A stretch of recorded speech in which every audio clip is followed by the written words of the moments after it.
Bonjour et bienvenue dans l'émission Paroles de femmes. Cette semaine, nous parlons de l'orgueil et nous croyons que nous allons d'humilité en humilité. Amen. Amen. De J'ai gloire en gloire. déjà remarqué qu'il y a eu un grand changement. Merci beaucoup. Pas toi, Nadine? Continue, Annelle. Il y a du chemin. Non, vous voyez, c'est avec humilité que je prends ces remarques afin de pouvoir avancer sur le conseil de mes sœurs. D'ailleurs, je suis brisée. Et vous tous, c'est ce que vous vivez depuis le début de la semaine dans cette émission. Je comprends, je compatis, donc nous allons continuer. Et aujourd'hui, nous allons parler du lâcher-prise. Parce que on a souvent tendance, je dis souvent ou quelquefois, parfois, c'est comme pour amoindrir ou pour mettre... Mais bon, voilà, parce que je vais être gentille.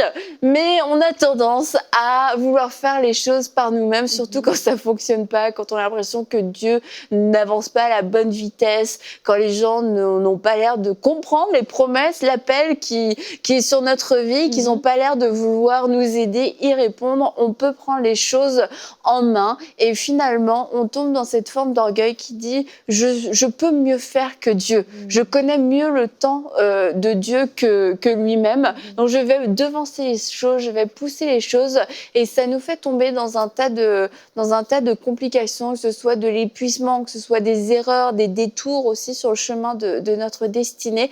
Et c'est une forme d'orgueil que de vouloir faire les choses par nous-mêmes. Et quelquefois, ça paraît très spirituel, ça paraît partir d'un cœur bienveillant. On veut réparer notre couple qui ne va pas bien. Et en fait, on est juste en train de s'épuiser parce que on veut le faire par nous-mêmes. On veut être la trinité complète dans le couple. Et au final, on ne voit pas de changement. Puis quand on ne voit pas de changement, on se dit, bah, Seigneur, je ne comprends pas. Qu'est-ce que tu fais? Pourquoi est-ce que tu ne viens pas m'aider dans cette situation? Pourquoi est-ce que tu ne le fais pas? Oui, et ça, c'est super important. Et c'est drôle parce que c'est les différentes facettes de l'orgueil, la série. Et on disait lundi, justement, qu'il y a différents points. Et ça, par exemple, c'est des gens qui se disent, peut-être, j'aurais jamais pensé. Et même quand on en parlait avant, je me disais, c'est vrai, j'ai pas pensé à ça. C'est vrai que quand on veut tout faire par soi-même, on se dit peut-être que c'est parce qu'on sait mieux faire les choses ou parce que, voilà, on veut servir. Quand je parle à quelqu'un dans l'église, voilà, on veut bien faire, mais quelque part, surtout quand tu parles de dévancer Dieu et de vouloir faire tout par soi-même, c'est quelque part, c'est qu'on veut on veut prendre la gloire en fait pour nous-mêmes. On veut pas la laisser au Seigneur la prendre, on veut prendre notre destinée en main parce qu'on ne fait pas confiance à Dieu d'attendre. Mais vraiment, un autre antidote à l'orgueil qui se manifeste de cette manière-là, c'est d'apprendre à faire confiance à Dieu. Et quand on parle, par exemple, de son ministère ou de son appel, excusez-moi, j'ai un chat dans la gorge, c'est une expression, j'ai pas de chat dans la gorge.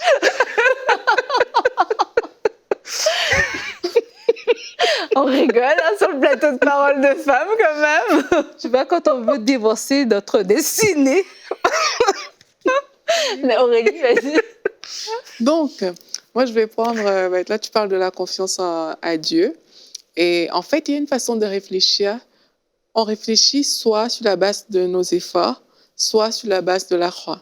C'est vraiment deux styles de réflexion différents. Et on peut vraiment...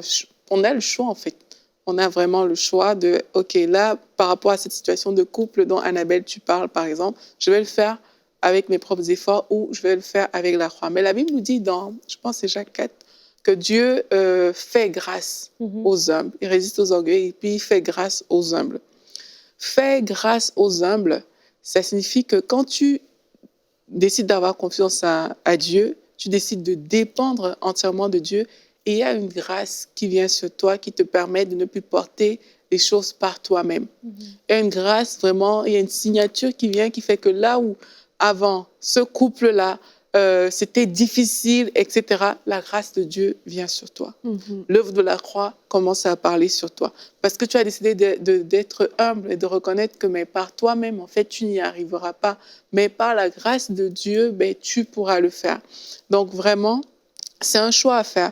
Est-ce que dans la situation par laquelle vous passez aujourd'hui, vous avez choisi de dépendre entièrement de Dieu ou alors vous avez choisi de dépendre de votre cursus scolaire, de votre intellect, de votre sagesse personnelle, des moyens que vous pensez avoir à votre disposition? C'est une question qu'on doit se poser et revenir toujours à la croix, revenir toujours à Jésus-Christ parce que c'est là où l'orgueil on marche dans l'humilité, en fait, quand on revient toujours du côté de Jésus-Christ.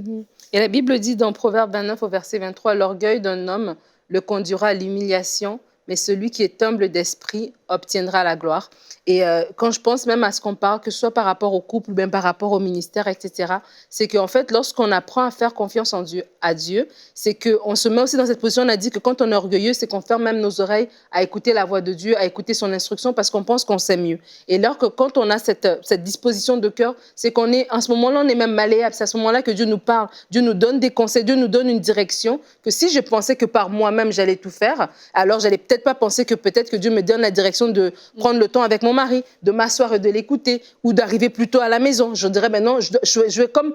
C'est comme si je m'enlise encore dans d'autres façons de faire lorsque je reste dans l'orgueil. Mais lorsque je décide de faire confiance à Dieu par rapport à cette situation, c'est que Dieu va me parler dans d'autres choses et à d'autres choses que je vais travailler et je vais avancer dans ces choses-là. Que ce soit par rapport au ministère, de dire, ben tiens, je pourrais me pousser par moi-même. Je pourrais envoyer moi-même mes demandes et puis je pourrais ceci et je pourrais cela. Et peut-être que je vais peut-être avancer jusqu'à un certain niveau, mais parce que le point de départ n'est pas bon, mon cœur n'est pas disposé de la bonne manière, ben ça fera pas long feu. Mais la personne qui se dit, tiens, je fais confiance à Dieu, je sais que c'est lui qui m'a appelé, je continue à servir, je continue à faire, je ne regarde pas pourquoi on m'a pas donné ceci, cela. Je mets les autres comme Philippiens 2:3 me dit, je les mets comme je les vois comme étant au-dessus de moi-même. Mais cette personne-là, tu vois que Dieu va commencer même à continuer même à te donner des grâces supplémentaires, à travailler ton cœur, etc. de manière à ce que même quand tu vas arriver à l'endroit, entre guillemets, où tu veux être, tu vas être préparé et tu vas être bien et tu vas mieux le prendre en fait. Quand tu parles, je pense au verset qui dit de s'humilier sous la main puissante de Dieu afin qu'il nous élève au temps convenable et aussi à sur quoi tu as bâti. Est-ce que tu as bâti sur le sable ou alors est-ce que tu as bâti sur le roc? Et par rapport à ce que tu dis, vraiment, c'est une dépendance de chaque instant.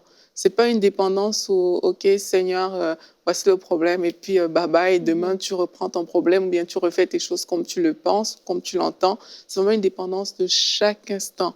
On dit heureux les pauvres en esprit. Ça veut dire qu'on doit réaliser qu'on est, sans le Saint-Esprit, on est fichu. Il n'y a rien qui va fonctionner dans notre affaire. Ça, c'est quelque chose qu'on doit réaliser. Et à chaque instant, dès qu'on est face à quelque chose, avoir le réflexe de dire, Saint-Esprit, comment est-ce que toi, tu veux que je le fasse? Parce que dès l'instant, et moi, le jour où j'avais compris ça, où mes yeux s'étaient ouverts, ça m'avait vraiment fait quelque chose. Et j'avais compris, en fait, que chaque fois que je décide de me mettre en dehors de la parole de Dieu, de façon consciente ou pas, je suis dans l'orgueil. Et ça, quelquefois, on ne le réalise pas, en fait. Mais quand tu comprends ça, tu comprends que tu ne peux pas, ne pas dépendre du Saint-Esprit.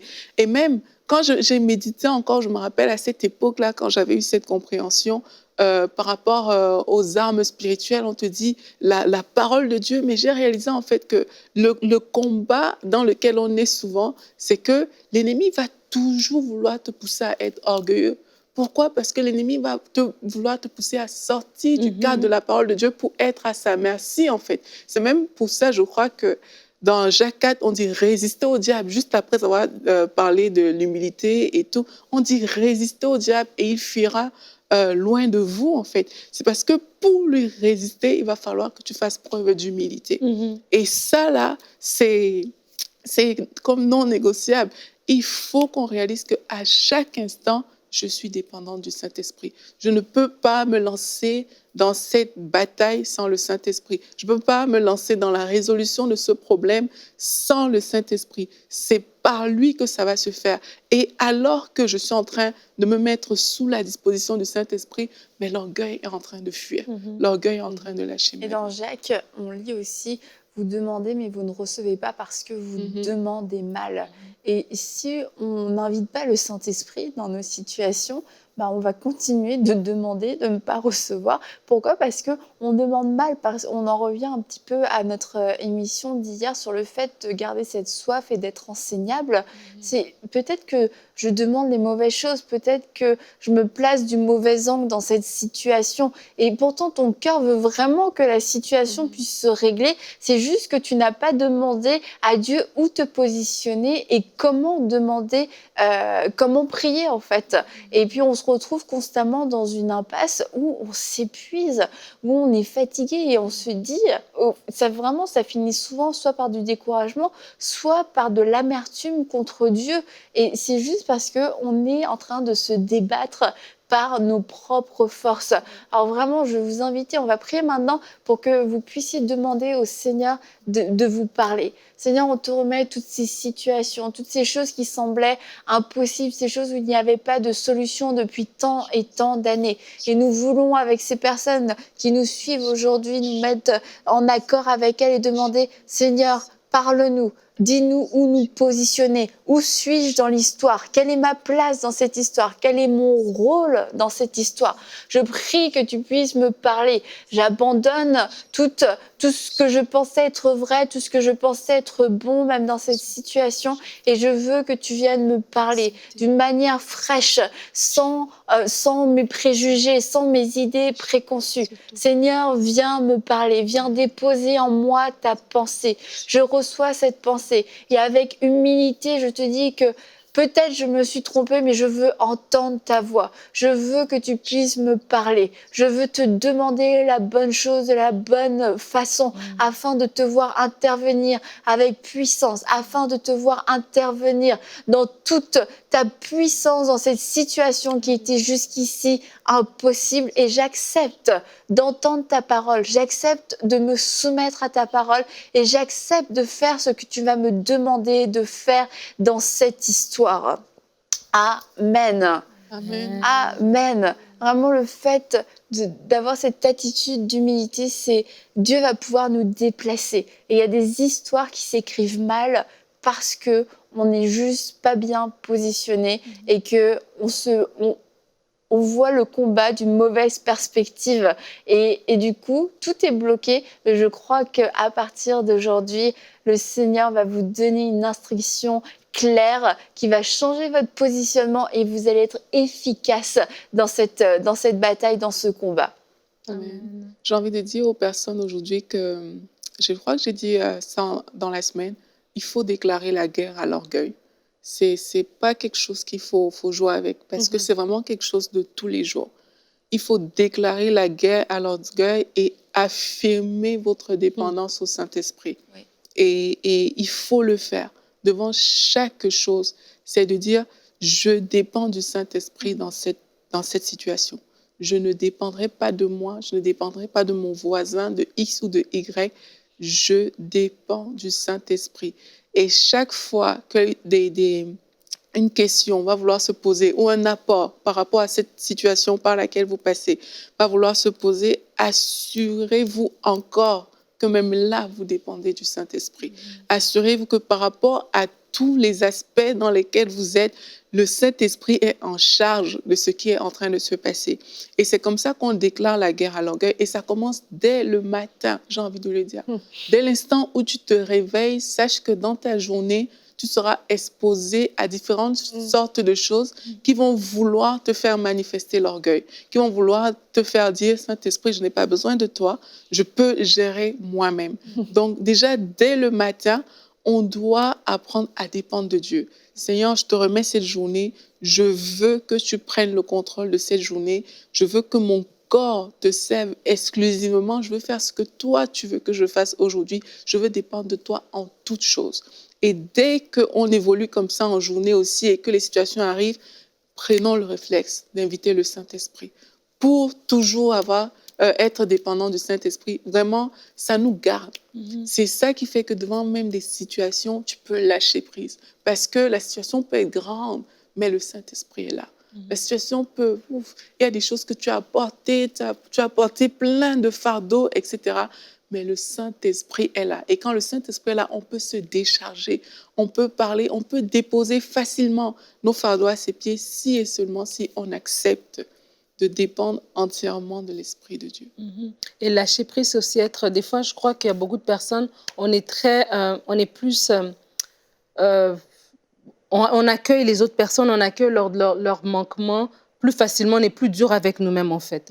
Et lâcher prise aussi, c'est se dire, c'est aussi d'avoir cette bienveillance envers soi-même et de dire, voilà, je suis pas obligée de tout comprendre, je suis pas obligée de tout avoir entre mes mains. C'est pas moi de toute façon qui est le commandant de ce bateau ici, c'est Dieu. Et c'est vraiment hyper important de faire cet exercice. Je pense à des mamans célibataires qui sont monoparentales. Je pense à des gens qui sont en responsabilité, des pasteurs d'église, qui sont toujours les personnes de référence à qui on vient se tourner vers vous. Mais vous aussi, vous devez faire cet exercice de lâcher prise et de dire, ben, tu sais quoi, l'œuvre, c'est pas mon œuvre, c'est l'œuvre du Seigneur. Donc, du coup, je veux pas oui, je le prends à cœur, mais je ne le porte pas comme si ça dépendait de moi. Je dépends toujours de Dieu et c'est Dieu qui va me donner l'instruction. C'est Dieu qui va envoyer les bonnes personnes pour travailler dans l'œuvre. C'est Dieu qui va tout faire. Moi, je vais être à sa disposition, je vais écouter, mais je dois lâcher prise. Et ça c'est hyper important par rapport à tout ce qu'on porte comme responsabilité, de comprendre que oui, je suis en responsabilité et gloire à Dieu, j'ai une charge à porter, mais en dessus de moi, en haut de moi, peu importe. En tout cas, il y a quelqu'un qui porte la charge avec moi en même temps et cette personne, c'est Et puis Dieu. même le repos de Dieu, ça c'est vraiment quelque chose d'ultra important. On doit apprendre à rentrer dans le repos de Dieu. Moi j'aime trop, c'est le psaume 127. Qu'on dit en vain, vous levez-vous le matin et mangez le pain de... Voilà, Dieu en donne autant à ses bien-aimés pendant leur sommeil. Vraiment, apprenons à rentrer dans le repos de Dieu. Le repos de Dieu, mais c'est ce qui fait que ben, tu sais justement qu'il est là pour tenir avec toi, pour porter le fardeau, etc., etc. Ça, c'est le repos de Dieu qui le fait. Et pour s'ouvrir, en fait, par rapport à l'humilité, même se reposer en Dieu, en fait, c'est un signe d'humilité. Et pour déloger justement l'orgueil, pour lâcher prise sur ces choses, il faut qu'on dise, Seigneur, j'entre dans ton repos. Tu as dit telle chose et telle chose, mais moi, je choisis de vivre avec ça, en fait. Donc, on ne pourra pas le faire, par contre, si on ne connaît pas la parole, parce que si tu ne sais même pas que... Le repos existe. que c'est disponible pour toi, mais tu ne pourras pas le manifester. Donc, entrons dans le repos de Dieu, mais en nous basant sur sa parole. Et justement, dans ce psaume, il dit que si c'est pas l'Éternel qui construit, celui qui construit en vain. Et ça nous montre vraiment qu'on peut construire, on peut mettre beaucoup d'efforts, beaucoup de temps, de travail, d'énergie à construire quelque chose, mais c'est comme... Tu passes ta journée à construire quelque chose, mais tu transpires, tu as chaud, tu as tout donné, et c'est comme tous les matins, tu te lèves et c'est détruit. Tous les matins, c'est comme un perpétuel recommencement. Tu te dis, mais c'est pas possible, je peux pas vivre ma vie comme ça. Mais c'est le signe que c'est peut-être toi qui es juste en train de construire, mais ce que nous, on construit en tant qu'homme, en tant que femme, c'est tellement fragile, c'est tellement éphémère que c'est le temps de laisser Dieu construire lui-même, de recevoir les instructions, parce qu'on peut pas vivre cette vie de perpétuel recommencement. Tu te dis, mais c'est pas possible. Hier, j'ai cru qu'on était, c'était le moment, j'ai cru qu'on allait réussir, j'ai cru que c'était fini, que la situation allait se débloquer, et bam, le lendemain matin, tu te lèves et tout est encore détruit. Laissez Dieu construire pour vous. Et la situation qui est terrible dans ce que tu décris, Annabelle, c'est lorsque justement on pense avoir laissé Dieu, mais on porte le fardeau comme nous-mêmes. Et vraiment, quand on a laissé Dieu, on a la paix. La paix de Dieu s'installe. Maintenant, quand tu portes ton fardeau toi-même dans cette situation-là, mais on se retrouve parfois justement à accuser Dieu, à le prendre pour responsable de ce qui nous arrive, ou alors à dire que Dieu n'agit pas vraiment. Mais on doit aussi apprendre à gérer nos épreuves avec humilité. Vraiment, à se centrer sur Dieu, à centrer même nos prières sur Dieu, à gérer les choses par lesquelles on passe avec humilité et de reconnaître que Dieu est grand, Dieu est bon. Et par la grâce de Dieu, cette chose, elle va changer. Je n'accuserai pas Dieu de mes erreurs. Je ne vais pas pointer Dieu du doigt parce que la chose que j'attends depuis longtemps n'est pas arrivée, etc. Mais je veux vraiment toujours revenir à Dieu avec le cœur pour dire, Seigneur, à qui j'irai? Tu as les paroles de la vie. Je choisis de lâcher en fait prise dans ta présence. Et ça fait une différence même dans la façon de vivre sa vie. Et du coup, de vraiment marcher dans la foi, vivre une vie de foi où on dit, écoute Seigneur, je te laisse agir. Et le lâcher prise, c'est le moment où littéralement, on laisse et on a l'impression de tomber dans le vide, mais c'est le moment où Dieu intervient, où on peut vivre ce miracle, on peut vivre son intervention et c'est merveilleux, mais il faut accepter juste de lâcher prise, il faut accepter de prendre décision. Luc Dumont disait dans Bonjour chez vous, le plus dur pour courir un marathon, c'est de sortir de la maison. Et j'ai beaucoup ri, enfin, silencieusement, mais ça m'a fait beaucoup rire. Et en fait, je passe à autre chose, ouais. Mais c'est un peu cette image du lâcher prise. C'est à un moment donné, il faut prendre une décision qui va marquer un point tournant. C'est une décision qui vient nous défier. On ne sait pas ce qui va se passer, mais c'est celle qui fait que on va pouvoir voir Dieu agir. Et si on ne passe pas par là, si on veut rester au contrôle de tout, Dieu ne pourra pas faire son entrée. Ouais, et quand tu parlais, quand tu parlais de quelqu'un qui a construit et que voilà, le lendemain matin, c'est un perpétuel recommencement, ça me fait penser aux personnes qui sont contrôlantes en fait. Et quand tu es contrôlant, tu essayes, et des fois, ça part d'un bon cœur. Et comme tu dis, la personne, elle souffre en fait. Quand à chaque fois, tu te rends compte que c'est pas comme ça que ça marche, ça devait se produire. Et c'est vraiment frustrant et ça te fait souffrir. Et mais vraiment, j'invite ces personnes à retourner vers Dieu, un peu comme Pierre qui a toute la nuit essayé de pêcher et n'a rien trouvé. Et lorsque Jésus est venu le voir, il a dit, jette de l'autre côté. Il a dit, sur ta parole, je vais jeter ces filets. Et vraiment, j'invite les gens à parler d'une maison. La maison qui est solidement bâtie, c'est celle qui est bâtie sur le roc. Et c'est vraiment de dire, Seigneur, quelle est ta parole par rapport à cette situation-là? Voici, moi, j'essaie par mes propres forces d'éduquer mon enfant, par mes propres principes. J'essaie de tenir ce mariage, j'essaie de garder cet emploi, j'essaie de gérer mes finances par mes propres forces, par mes propres moyens, par mes propres calculs, qui sont peut-être des bons calculs. Mais quel est le filet que je veux que je jette en ce moment? Et Dieu va te montrer le filet que tu dois jeter, que ce soit par rapport à ton fils, que ce soit par rapport à tes parents, peu importe. Mais c'est Dieu qui va te le montrer. Et ça va vraiment t'enlever la pression, en fait. Parce que c'est sûr que si c'est Dieu qui le fait, le succès est garanti. Alors que quand toi, tu le fais, la déception accompagne toujours ce que tu fais. Et après c'est non seulement la déception, c'est la tristesse. Et on recommence à zéro, on repart de plus loin. Et vraiment, ne laissons pas ce désir de contrôle nous faire rétrograder, tu vois, nous faire même perdre la foi, tu vois. C'est vraiment, les enjeux sont tellement importants. C'est pour ça que j'invite vraiment ces personnes qui se reconnaissent en disant, oui, c'est vrai, je sais quand vous parlez, je sens que c'est moi qui suis cette personne contrôlante qui veut tout garder parce que j'ai peur que ça m'échappe, que je perds tout. Mais vraiment, confie-toi en Dieu et tu ne seras pas déçu. Il n'y a pas de meilleur endroit que dans la présence de Dieu pour lâcher prise. Et peut-être, je pense qu'on peut prier, Annabelle, justement pour toutes les personnes qui ont du mal à lâcher prise, qui tiennent envers et contre tout, alors qu'il suffit juste d'aller dans la présence de Dieu et vous décharger et dire à Dieu, Seigneur, prends ces situations, je la laisse entre tes mains, on va prier pour vous. Seigneur, nous te bénissons pour ta parole. Nous te bénissons parce qu'aujourd'hui encore, tu nous montres à quel point nous sommes dépendants de toi. Tu nous montres à quel point, Saint-Esprit, sans toi, notre vie ne vaut pas la peine d'être vécue. Seigneur, je te présente tous les fardeaux que mes frères et sœurs portent actuellement. Et je prie afin qu'ils soient déposés à tes pieds maintenant. Tu connais chaque cœur, tu connais chaque situation. Tu connais les larmes, Seigneur, qui coulent dans toutes ces maisons. Au nom de Jésus, Seigneur, je prie afin que tous ces fardeaux soient ôtés. Que les cœurs s'ouvrent, Seigneur, dans ta présence, afin qu'ils puissent te parler simplement, vraiment. Que ta bonté puisse apparaître au grand jour dans le cœur des personnes qui nous écoutent, afin qu'elles sachent qu'elles peuvent te faire confiance. Tu es bon, Seigneur Jésus-Christ. Tu ne nous abandonnes jamais. Tu es de notre côté. Tu es là pour nous, Père éternel, pour nous faire du bien. Je prie afin que mon frère, ma sœur le découvre aujourd'hui. Je prie afin que les uns et les autres s'ouvrent sur cette réalité de ta bonté, de ta grâce infinie, Seigneur. Je prie afin que cette dépendance à toi, Saint-Esprit, s'attache à quelqu'un maintenant. Que quelqu'un qui n'arrivait pas, Père, à te faire entièrement confiance, à marcher sur l'eau, comme Annabelle a dit tout à l'heure, que la personne qui n'arrivait pas à le faire, à jeter son filet, Père éternel, que cette personne-là puisse le faire maintenant au nom de Jésus. Là où vous êtes, jetez votre filet à l'eau sur la parole de Dieu. Dieu a dit qu'il est avec vous, qu'il ne vous abandonnera jamais. Jésus-Christ a payé à la croix. Il a pris nos fardeaux, il a pris nos péchés, il a pris ces choses que vous êtes en train de porter aujourd'hui.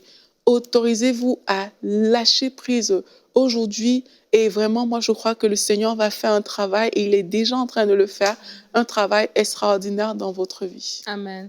Et vraiment, je sais à cœur une femme, en fait, je vois une dame et tu es cette personne contrôlante et tu sais que tu es cette personne qui est contrôlante et ça te fait mal, en fait, parce que tu dois tout porter et tu te sens vraiment courbé par tout ce poids et les gens s'attendent à toi et devant tout le monde, tu as un visage fort, une attitude de force, mais vraiment dans ton cœur, tu souffres, ça te fait du mal. Et vraiment aujourd'hui, je prie que tu puisses laisser le Seigneur te rencontrer, le laisser te remplir, le laisser porter ces fardeaux que tu tiens. Lâche-les, laisse le Seigneur porter ces fardeaux, laisse-le conduire cette famille, laisse-le prendre les décisions. Laisse-toi juste entrer dans sa présence comme un enfant qui va vers son papa tout simplement et lui, il prend soin de toi et lui va te prendre maintenant. Je vais prier pour toi.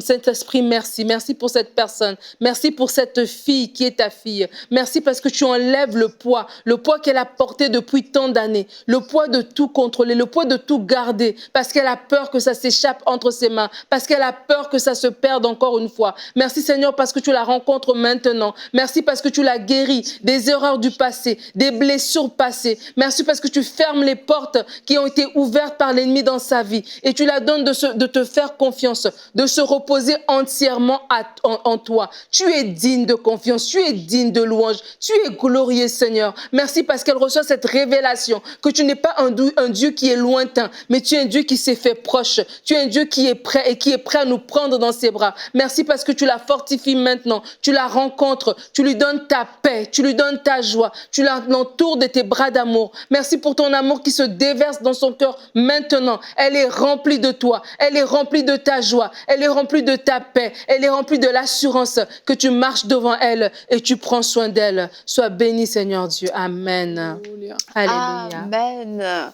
Amen. Je crois que c'est un nouveau départ pour certains d'entre vous, que vous étiez en train de mener des batailles, que vous étiez en train de vous épuiser et vous étiez aussi sur le point d'abandonner. Mais aujourd'hui, le Seigneur vous a parlé et vous a dit « Je suis celui qui combat pour toi ». Et c'est une parole de délivrance parce qu'aujourd'hui, vous allez pouvoir entrer dans ce repos et voir les promesses de Dieu. C'est les choses pour lesquelles vous étiez en train de prier et soupirer depuis des années, enfin s'accomplir seulement par la grâce et par la foi. Alors on se réjouit pour vous, pour ce que Dieu va faire dans votre vie. Et demain, on se retrouve encore pour une prochaine émission de Paroles de Femmes.